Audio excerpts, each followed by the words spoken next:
بسم اللہ الرحمن الرحیم۔ دوستو، آپ کی جو بھی مراد ہے آپ نے وہ مراد سوچ کر اپنے ذہن میں رکھ کر اس طرح وظیفہ کرنا ہے، دعا مانگنی ہے۔ جتنی بھی آپ کی مرادیں ہیں، رزق کے حوالے سے، دولت کے حوالے سے، اولاد کے حوالے سے، گھر میں اگر آپ کے لڑائی جھگڑے ہیں ان کو دور کرنے کے حوالے سے، کوئی بھی آپ کی پریشانی ہے تو آپ نے اس پریشانی کو اپنے ذہن میں رکھنا ہے اور یہ وظیفہ آپ نے کرنا ہے انشاءاللہ۔ میرے بھائیوں بہنوں، ابھی جو آپ کو میں بہت ہی کمال کا زبردست وظیفہ بتانے والا ہوں، اس وظیفے کو کرنے کی دیر ہے۔ آپ کی تمام جو پریشانیاں ہیں، جو مصیبتیں ہیں، جو بھی آپ کی آپ کو پریشان کر رہی ہیں، انشاءاللہ وہ آپ کی ہر پریشانی دور ہو جائے گی اور آپ کی ہر دعا اللہ تعالیٰ کے فضل و کرم سے جو نیک جائز دعا ہوگی وہ قبول ہوگی۔ آپ کو اگر رزق کے حوالے سے آپ پریشان ہیں، آپ کے اوپر بہت زیادہ قرضہ ہے، تو آپ نے اپنے ذہن میں یہ رکھنی ہے، ٹھیک ہے، کہ یا مالک میرا قرضہ جو ہے وہ اتار دے۔ یہ ذہن میں رکھ کر ابھی جو میں آپ کو وظیفہ بتاؤں گا، یہ وظیفہ آپ نے پڑھنا ہے۔ اگر آپ کو اولاد کے حوالے سے پریشانی ہے تو آپ نے اولاد کی نیت سے کہ مالک مجھے اولاد نرینہ عطا فرما، تو یہ نیت آپ نے ذہن میں رکھ کر یہ وظیفہ کوئی بھی آپ جتنی بھی چاہیں مرادیں اپنے ذہن میں رکھ سکتے ہیں، ٹھیک ہے۔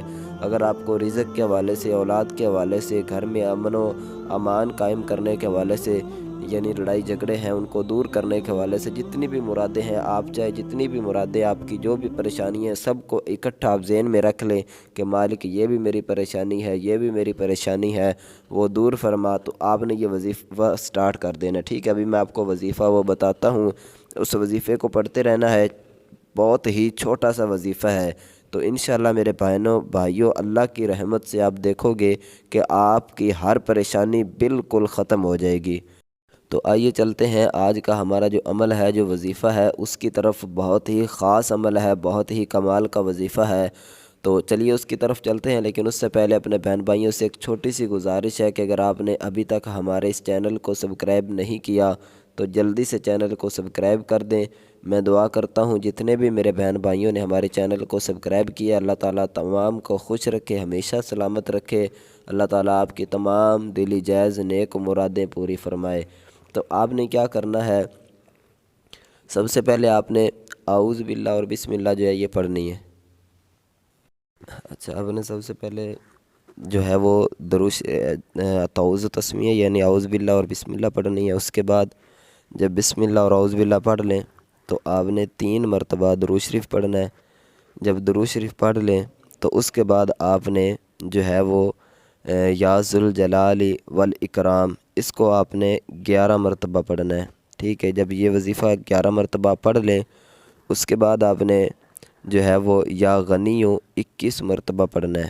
جب یا غنیو 21 مرتبہ پڑھ لیں تو اس کے بعد آپ نے جو عمل کرنا ہے وہ بہت ہی خاص عمل ہے۔ آپ نے اعوذ باللہ اور بسم اللہ پڑھ کر آپ نے سورہ فاتحہ پڑھنی ہے، ٹھیک ہے۔ ایک دفعہ سورۃ فاتحہ پڑھیں، پھر اس کے بعد اعوذ باللہ اور بسم اللہ پڑھ کر سورۃ کوثر پڑھیں، اور اس کے بعد پھر اعوذ باللہ بسم اللہ پڑھ کر سورۃ اخلاص یعنی قل هو اللہ احد یہ پڑھیں۔ یہ پڑھ کر اس کے بعد آپ دعا مانگیں، کوشش کریں عاجزی انکساری کے ساتھ اکیلے بیٹھ کر تنہائی میں آپ دعا مانگیں۔ انشاءاللہ اللہ تعالیٰ کے فضل و کرم سے، اللہ تعالیٰ کی رحمت سے آپ کی ہر دعا، ہر جو نیک مرادیں ہیں وہ قبول ہوگی۔